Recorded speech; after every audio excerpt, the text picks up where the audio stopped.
Ang Munting Bayani ng Silid-Aralan ni Teacher Tet.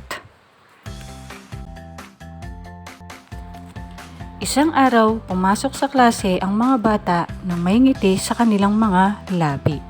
Sinabi ni Teacher Tet, "Ngayong araw, pag-uusapan natin ang ating mga gawain sa silid-aralan."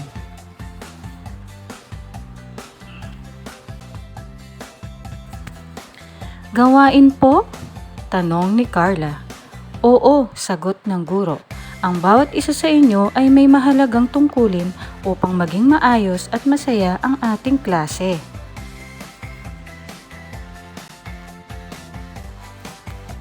Ipinakilala ni Teacher Tet ang mga gawain. Si Ivan, ang line leader. Siya ang nangunguna sa pila tuwing lalabas ng silid-aralan. "Sumunod lang kayo sa akin," masayang sabi niya. Si Carla naman ang door opener. Siya ang nagbubukas at nagsasara ng pinto. "Ako ang bahala dito," sabi niya habang maingat na binubuksan ang pinto. Si Kenna ang paper collector. Kinokolekta niya ang mga papel ng kanyang kaklase. "Ibigay ninyo sa akin ang inyong papel," magalang niyang sabi.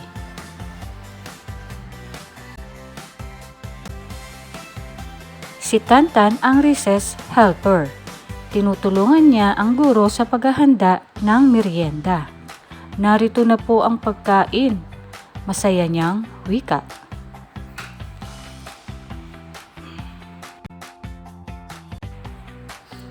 Si Marco naman ang sweep helper. Siya ang nagwawalis ng sahig upang manatiling malinis ang silid. "Malinis na ulit," sabi niya nang matapos magwalis.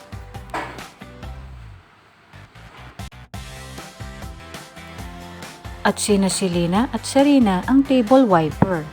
Pinupunasan nila ang mga mesa pagkatapos kumain. "Para malinis at maayos ang ating mesa," sabi nila.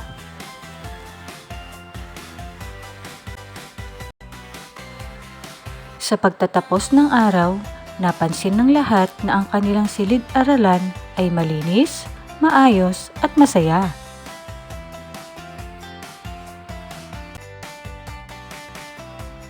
"Ang galing ninyo," sabi ni Teacher Tet. "Dahil sa pagtutulungan ninyo, naging maayos ang ating klase." At ngumiti ang mga bata.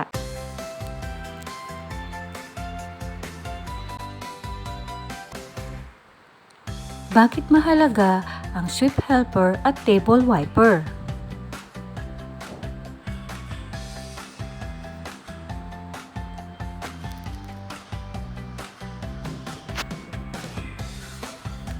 Ano ang nangyari dahil sa pagtutulungan ng mga bata?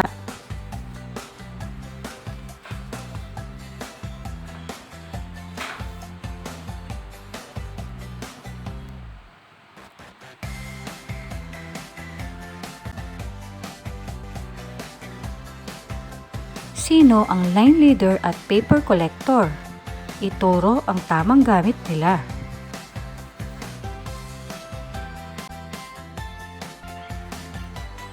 Ikaw, ano ang kaya mong itulong sa inyong silid-aralan?